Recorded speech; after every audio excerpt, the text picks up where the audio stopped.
As articulações são as partes do corpo humano que unem os ossos e permitem os movimentos.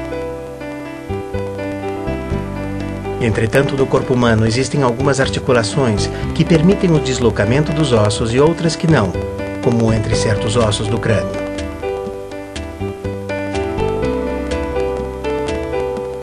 Uma articulação móvel possui uma série de elementos que a tornam funcional: cartilagem, cápsula, ligamentos e líquido articular. A cartilagem recobre as superfícies dos ossos, é de cor branca e muito lisa para facilitar o deslizamento dos ossos.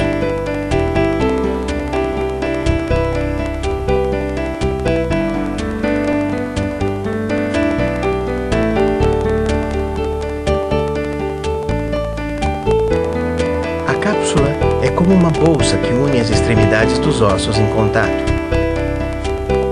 O líquido articular ou sinovial, além de alimentar a cartilagem, diminui o atrito entre as superfícies articulares. No interior de certas articulações, como por exemplo na patela, estão além disso os meniscos, que facilitam o perfeito encaixe dos ossos.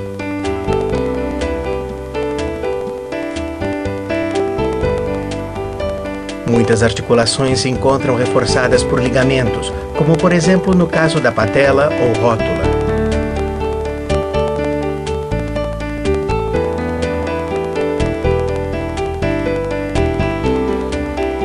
O corpo humano é formado por um número muito variado de articulações que trabalham em conjunto e que permitem a nós efetuar diversas ações.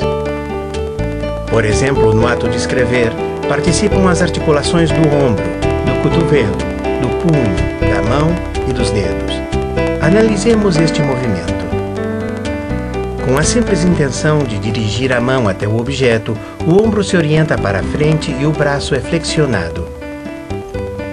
Por meio do cotovelo se regula a distância a que deve se situar a mão. Por meio do punho se coloca a mão sobre o objeto. E finalmente, por meio de articulações da mão e dos dedos, é possível segurar com firmeza o objeto. Portanto, devemos entender que as articulações raramente atuam de modo independente, mas de forma coordenada com as outras articulações para poder realizar os movimentos requeridos por nossa vida cotidiana. No corpo humano existem mais de 200 ossos que formam o esqueleto.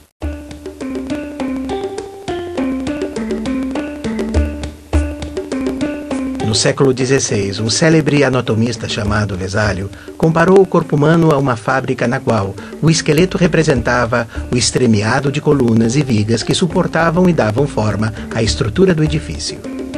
Os ossos, além disso, possuem muitas outras funções: proteger órgãos vitais como o cérebro e órgãos dos sentidos, pulmões e coração, úteros e ovários, também ser o reservatório de sais de cálcio e fósforo e conter as células percussoras dos glóbulos vermelhos do sangue. Os ossos são classificados segundo suas dimensões em longos, curtos e chatos.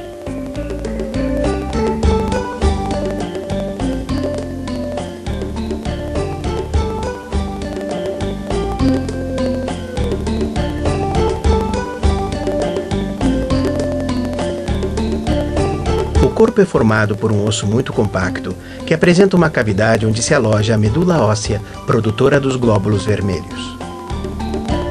Nas extremidades dos ossos se encontram algumas superfícies muito polidas, recobertas por cartilagem de cor branca, que serve para se articularem com ossos vizinhos.